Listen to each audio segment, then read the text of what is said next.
तो दोस्तों ये कहानी एक ऐसे भाई बहनों की जो एक दूसरे के बहुत ज़्यादा क्लोज थे।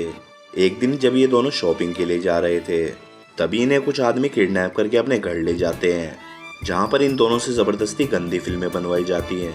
तो कहानी की शुरुआत दो भाई बहनों को दिखाते हुए होती है। बहन का नाम ऐना और छोटे भाई का नाम डेविड होता है। अब ऐना की 1 महीने बाद शादी होने वाली थी, जिसके लिए वो बहुत ज़्यादा एक्साइटेड थी और साथ ही इसकी तैयारियां भी कर रही थी। उधर डैनियल अभी स्कूल में पढ़ता था। उसकी एक गर्लफ्रेंड भी थी जिसका नाम मारिया था। हम देखते हैं कि ऐना और डैनियल भाई बहन तो थे ही, लेकिन साथ ही वो बहुत अच्छे दोस्त भी थे जो एक दूसरे से हर बात शेयर करते थे।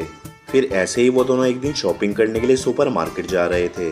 तभी रेड लाइट होते ही डैनियल गाड़ी रोकता है और इसी दौरान उसे कोई गन दिखाकर गाड़ी का दरवाजा खोलने को कहता है। अब डैनियल भी उसकी बात मानकर दरवाजा खोल देता है और तभी 2 लोग आकर उसकी गाड़ी में बैठ जाते हैं। तभी एक आदमी जिसके हाथ में अभी भी गन थी वो डैनियल को चलने के लिए कहता है। थोड़ी देर चलने के बाद वो पहले तो उनका मोबाइल लेते हैं, फिर उन्हें गाड़ी से उतारकर गाड़ी की डिक्की में बंद कर देते हैं, जिसके बाद वो दोनों गाड़ी चालू करके आगे बढ़ने लगते हैं।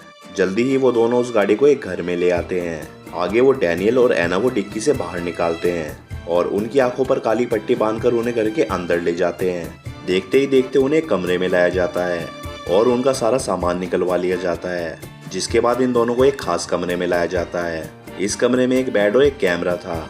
यहाँ पर हम इनके बॉस को भी देखते हैं, जो इन दोनों भाई बहनों से कह रहा था कि मेरे आदमी काफी दिनों से तुम दोनों पर नजर रखे हुए हैं। मेरा नाम जेम्स है और मैं तुम जैसे नौजवानों की गंदी फिल्में बनाकर बेचता हूँ। चलो अब तुम जल्दी से शुरू हो जाओ ताकि मैं तुम्हारी वीडियो बना सकूं। अगर तुम लोगों ने मेरी बात नहीं मानी तो मैं तुम्हें मार दूंगा। वहीं डैनियल और ऐना उसे कुछ नहीं कहते और चुपचाप खड़े रहते हैं। आगे जेम्स के कहने पर डैनियल को बेड पर लेटा दिया जाता है, जिसके बाद एक आदमी उसके ऊपर गन पॉइंट करता है। वहीं अपने भाई को ऐसे देखकर ऐना रोने लगती है। तभी जेम्स उसे खींचकर दूसरे कमरे में लाता है और उसे समझाने लगता है कि तुम्हें मेरी बात मान लेनी चाहिए, वरना बेमतलब ही पहले तुम्हारा भाई मारा जाएगा और फिर तुम। दूसरी तरफ एक आदमी डैनियल को वाइग्रा की गोली देता है ताकि वो लंबे समय तक टिका रहे। वहीं ऐना जेम्स की बात मान जाती है, जिसके बाद उसे डैनियल के पास लाया जाता है और फिर जेम्स के कहने पर वो दोनों वहीं पर इंटीमेट होने लगते हैं। वहीं जेम्स उन दोनों को रिकॉर्ड कर रहा था, जिसके बाद उन दोनों को ब्लाइंड फोल्ड करके वापस डिक्की में बंद कर दिया जाता है और फिर एक वीरान सी जगह पर ले जाकर उन दोनों को वहीं पर छोड़ दिया जाता है। हम देखते हैं कि वो दोनों किसी तरह सही सलामत तो अपने घर पर पहुंच गए थे, लेकिन उन दोनों के साथ जो भी हुआ था उसकी वजह से वो अंदर तक सहमे हुए थे। लेकिन फिर भी किसी तरह अपना मन मारकर अगले दिन डैनियल स्कूल चला जाता है। वहीं ऐना अभी भी अपने कमरे में चुपचाप लेटी हुई थी। शाम होते ही डैनियल अपने घर आ जाता है, जहाँ पर उसकी माँ उसे बताती है कि तुम्हारी बहन पूरे दिन अपने कमरे से बाहर ही नहीं निकली। फिर रात को ऐना अपने कमरे से बाहर निकलती है और अपने होने वाले पति सैम से मिलती है। आगे वो दोनों एक कैफे में जाते हैं, जहाँ पर पूरे टाइम ऐना कुछ सोचे जा रही थी और तभी अचानक वो सैम से कहती है कि मैं तुमसे शादी नहीं कर सकती। जो सुनकर सैम हैरान हो जाता है। वो उससे ऐसा करने का कारण पूछता है, लेकिन ऐना उसे कोई भी जवाब नहीं देती और चुपचाप वापस अपने घर पर आ जाती है। वहीं अगले दिन स्कूल में डैनियल भी खोया खोया सा रहता है और वो अपने दोस्तों से भी कुछ ज़्यादा बात नहीं करता। हम देखते हैं कि जब भी वो भाई बहन घर में होते थे तो वह एक दूसरे से नज़र भी नहीं मिलाते थे। ऐना तो अपना ज़्यादातर समय कमरे में ही बिताने लगी थी और डैनियल भी स्कूल से आकर पूरे दिन अपने कमरे में बंद रहता था। फिर एक दिन ऐना एक थेरेपिस्ट के पास जाती है। इस डॉक्टर का नाम सिडनी था और ऐना उसे पूरी बात बताती है कि उसके साथ क्या क्या हुआ था। फिर उसी रात सैम उसके पास आता है ताकि वो उससे शादी न करने की वजह जान सके, लेकिन इस बार भी ऐना उसे कुछ नहीं बताती और उसे वहाँ से भगाकर सो जाती है। वहीं सैम ऐना के पिता से भी बात करता है, लेकिन उन्हें भी नहीं पता था कि ऐना उससे शादी क्यों नहीं करना चाहती। फिर अगले दिन ऐना के पिता का जन्मदिन था, इसलिए पूरा परिवार जश्न मनाने बाहर जा रहा था। वहीं रास्ते में दोनों भाई बहन एक दूसरे से बिल्कुल बात नहीं करते, यहाँ तक कि वो दोनों एक दूसरे की तरफ देखते भी नहीं। आगे पार्टी में उन दोनों के माता पिता तो खूब इंजॉय करते हैं, लेकिन ये दोनों चुपचाप ही रहते हैं। ना तो ऐना डैनियल से कुछ कहती, ना डैनियल ऐना से कुछ कहता। फिर रात को पूरा परिवार पार्टी करके वापस आ जाता है। अगले दिन ऐना फिर से सिडनी के पास जाती है, जहाँ पर सिडनी ऐना से पूछती है कि क्या तुम्हें डैनियल के साथ मजा आया था।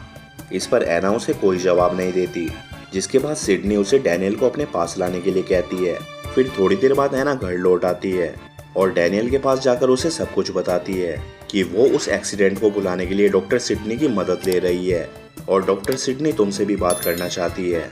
ताकि वो तुम्हारी भी मदद कर सके। लेकिन डैनियल उसकी बातों का कोई भी जवाब नहीं देता। फिर अगली सुबह डैनियल जब स्कूल जाने लगता है तो एना उसे याद दिलाती है कि आज रात को हमें सिडनी के पास जाना है। लेकिन डैनियल उसकी बात का कोई भी जवाब नहीं देता और चुपचाप वहाँ से आगे बढ़ने लगता है। उसका आज स्कूल जाने का मन नहीं था, इसलिए वो सीधा वहाँ से जाकर एक थिएटर में मूवी देखने लगता है। वहीं एना में तो धीरे धीरे सुधार हो रहा था, लेकिन डैनियल की हालत वैसी की वैसी ही थी। फिर कुछ दिनों बाद वो दोनों भाई बहन डॉक्टर सिडनी के क्लिनिक में आते हैं, जहाँ कुछ देर तक इधर उधर के सवाल पूछने के बाद वो डैनियल से पूछती है कि क्या तुम्हें एना के साथ मजा आया था, जिस पर डैनियल उसे कोई भी जवाब नहीं देता और उठकर बाहर चला जाता है। थोड़ी देर बाद डॉक्टर सिडनी भी बाहर आती है, जहाँ डैनियल उन्हें बताता है कि मुझे एना के साथ बहुत मजा आया था, जिसके कुछ देर बाद एना और डैनियल वहाँ से निकल जाते हैं। यहाँ पर डॉक्टर सिडनी ने एना को बता दिया था कि डैनियल को तुम्हारे साथ बहुत मजा आया था। आगे सफर के दौरान वो दोनों नॉर्मल बातें करते हैं। हम देखते हैं कि डॉक्टर सिडनी से बात करने के बाद डैनियल की हालत में बहुत ज्यादा सुधार आ गया था। जल्दी ही वो दोनों अपने घर पहुंच जाते हैं, फिर अपने अपने कमरे में जाकर सो जाते हैं। फिर कुछ दिनों बाद हम देखते हैं कि एना की हालत बिल्कुल ठीक हो जाती है, जिसके बाद वो अपने बॉयफ्रेंड सैम से सगाई कर लेती है। उधर डैनियल उसकी सगाई से बिल्कुल भी खुश नहीं था, क्योंकि वो अब मन ही मन एना से प्यार करने लगा था। फिर अगले दिन डैनियल सिडनी से मिलने उसकी क्लिनिक पर जाता है, लेकिन वहां जाकर उसे पता चलता है कि सिडनी तो 2 दिन के लिए शहर से बाहर गई हुई है। वहीं एना की सगाई की वजह से डैनियल का दिमाग खराब हो चुका था और अब उसे सैम से नफरत होने लगी थी।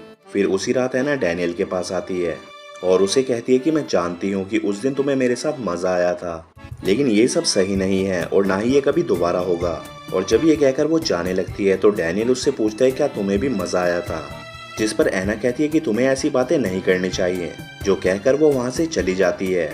उसी रात डैनियल एना के कमरे में जाता है और उसके साथ जबरदस्ती इंटीमेट होने लगता है। फिर अगले दिन हम देखते हैं कि एना बहुत परेशान दिख रही थी, जबकि उसका भाई डैनियल बड़े आराम से सो रहा था।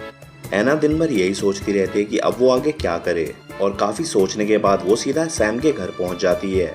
वो जल्द से जल्द उससे शादी करना चाहती थी, ताकि वो अपने ठरकी भाई से दूर रह सके। उधर डैनियल भी कई दिनों से चुपचाप सा था, जिस वजह से उसकी माँ उससे बात करने की कोशिश करती है, लेकिन उसके कई बार पूछने के बाद भी डैनियल उसे कुछ नहीं बताता।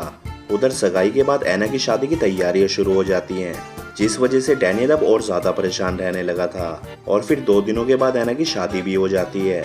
वहीं डैनियल एना की शादी में काफी उदास दिखाई दे रहा था।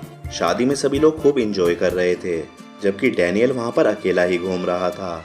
इसके बाद सैम बाथरूम जाता है और डैनियल चाकू उठाकर उसके पीछे उसे मारने आ जाता है, लेकिन वो उसे मारने की हिम्मत नहीं कर पाता। इसके बाद वो एक गिलास में शैंपेन डलवाता है, जिसके बाद वो बाथरूम में आकर अपनी हाथ गाड़ी चलाता है और अपनी गाढ़ी मलाई उस शैंपेन के गिलास में डाल देता है। जिसके बाद वो सैम के पास आता है और उसे वही शैंपेन पीने को कहता है। वहीं सैम को तो वो एक नॉर्मल सी शैंपेन लग रही थी, तो वह उसे बड़े ही चाव से पी जाता है। फिर सुबह होते ही एना की विदाई भी हो जाती है।